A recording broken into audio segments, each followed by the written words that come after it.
कश्मीर में गुड्डू बैराज पर पानी की सतह में मुसलसल इजाफा होने लगा, जिसके बायस निचले दर्जे का सैलाब बरकरार है। कंट्रोल रूम के मुताबिक गुड्डू बैराज पानी की आमद 3,92,000 क्यूसेक रिकॉर्ड किया गया, जबकि अखराज 2,75,422 क्यूसेक रिकॉर्ड किया गया है। 24 घंटों में पानी की सतह में 72,000 क्यूसेक से ज्यादा इजाफा हुआ। कश्मीर में गुड्डू बैराज पर पानी की सतह में मुसलसल इजाफा होने लगा, जिसके बायस निचले दर्जे का सैलाब बरकरार है।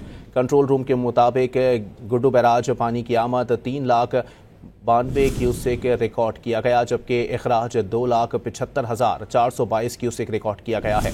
24 घंटों में पानी की सतह में 72,000 क्यूसेक से ज्यादा इजाफा हुआ।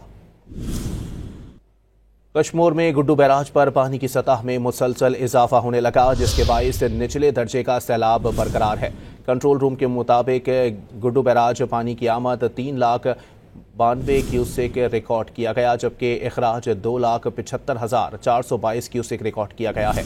24 घंटों में पानी की सतह में 72,000 क्यूसेक से ज्यादा इजाफा हुआ।